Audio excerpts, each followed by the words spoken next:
नमस्कार, बहुत स्वागत है आप सभी का। आपके साथ मैं हूं सोनल। इस वक्त की बड़ी खबर लेकर हम फिर हाजिर हैं दर्शकों आपके सामने। और इस वक्त की जो सबसे बड़ी खबर है वो मध्य प्रदेश की राजनीति से जुड़ी हुई है, वहां की सियासत से जुड़ी हुई है। जाहिर तौर पर लोकसभा चुनाव है और इस वक्त सबसे बड़ी खबर भाजपा से जुड़ी वो क्या है, इसे जानते हैं, समझते हैं और सीधे रुख कर लेते हैं INS 24/7 हरी भूमि के प्रधान संपादक डॉक्टर हिमांशु द्विवेदी जी का। जी सर, आपसे जानना चाहेंगे मध्य प्रदेश की सियासत से इस वक्त की जो सबसे बड़ी खबर आपके पास है वो क्या है? देखिए, मध्य प्रदेश के संदर्भ में इंतजार चल रहा है भाजपा और कांग्रेस से बची हुई सीटों पर प्रत्याशियों की घोषणा का। भारतीय जनता पार्टी काफी आगे है, 29 में से 24 सीटों पर भाजपा काफी पहले प्रत्याशी घोषित कर चुके। 2 मार्च को उसने प्रत्याशी घोषित कर दिए थे। अब बची हुई 5 सीटों पर घोषणा का इंतजार लोग कर रहे हैं। वहीं कांग्रेस बमुश्किल 10 सीटों पर ऐलान कर पाई। अभी भी उसके हिस्से में 18 सीटों पर घोषणा बाकी है, क्योंकि एक सीट पर खजुराहो पर समाजवादी पार्टी को प्रत्याशी घोषित कर रहा है। तो अभी की जो खबर है वो ये है कि भारतीय जनता पार्टी तमाम मशक्कत के बाद भी केवल 4 सीटों पर नाम फाइनल कर पाई है, जिसका ऐलान कभी भी हो। पर एक सीट पर भारतीय जनता पार्टी अभी भी असमंजस में है। और महत्वपूर्ण बात यह है कि जिस सीट पर वो असमंजस है वह सीट छिंदवाड़ा नहीं है। वो छिंदवाड़ा जिससे भारतीय जनता पार्टी जीत पाने में 2019 में नाकाम रही। भारतीय जनता पार्टी असमंजस में उस संसदीय क्षेत्र से जहां से वर्तमान में मध्य प्रदेश के मुख्यमंत्री डॉक्टर मोहन यादव ताल्लुक रखते हैं, जहां पे अभी भी भाजपा के सांसद अनिल फिरोजिया जी हैं, जहां पर पूर्व सांसद चिंतामणि मालवीय अभी अभी विधानसभा का चुनाव विशाल अंतर से जीते हैं। उस उज्जैन के संदर्भ में भाजपा नेतृत्व अभी भी असमंजस का शिकार है। जो सूची आएगी उसमें उज्जैन का नाम शामिल नहीं रहेगा, क्योंकि अभी तक उज्जैन पर फैसला नहीं हुआ है। अब बदली हुई परिस्थितियों में किसी नतीजे पर पहुंच जाए तो बात अलग है। पर भारतीय जनता पार्टी के शीर्ष नेतृत्व के साथ प्रदेश नेतृत्व की जो बात हुई है उसके अंदर सबसे बड़ी खबर यह है कि उज्जैन संसदीय क्षेत्र के संदर्भ में भारतीय जनता पार्टी अभी तक निर्णय पर नहीं पहुंच पाई है। अनिल फिरोजिया बच पाएंगे या नहीं बच पाएंगे यह असमंजस बना हुआ है। लेकिन बड़ी खबर यह है कि जिन शंकर लालवानी की टिकट कटने का ऐलान कैलाश विजयवर्गीय जी के द्वारा किया गया था, एक कार्यक्रम में कहा था कि उड़ती हुई खबर आई है कि लालवानी जी की टिकट कट गई है, वो जानकारी गलत निकल गई है। लालवानी जी फिर इंदौर से मैदान में उतरेंगे।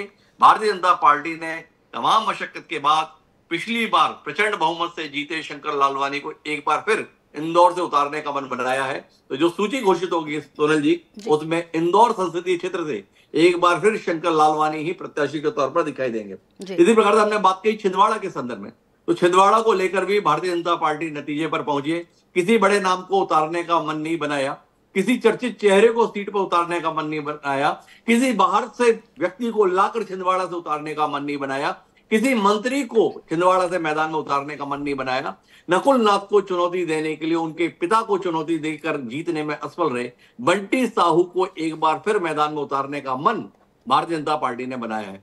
बंटी साहू जिलाध्यक्ष रहे हुए हैं भारतीय जनता पार्टी के, स्थानीय चेहरा है। उन बंटी साहू को ही एक बार फिर आजमाने का मन भारतीय जनता पार्टी के नेतृत्व का है। तो बंटी साहू छिंदवाड़ा से नकुल नाथ को चुनौती देंगे। अब आ जाए, हम रुक करें बालाघाट का, तो बालाघाट से वर्तमान में सांसद है ढाल सिंह बिसेन, पर अब वो सांसद नहीं रहेंगे, कम से कम भाजपा के बैनर पे तो नहीं रहेंगे, क्योंकि भारतीय जनता पार्टी ने ढाल सिंह बिसेन को फिर से टिकट न देने का मन बनाया है। वह अब ढाल सिंह बिसेन को विश्राम देना चाहती है और नए चेहरे के तौर पर उसने भारती पारदी को यहां से मैदान में उतारने का मन बनाया है। यहाँ से एक बड़े नेता है गौरीशंकर बिसेन, वो अपनी बेटी मौसमी बिसेन के लिए टिकट चाह रहे थे सोनल जी, पर उनकी इच्छा ही रह गई। पार्टी ने जो मन बनाया है वो भारती पारदी के संदर्भ में बनाया है।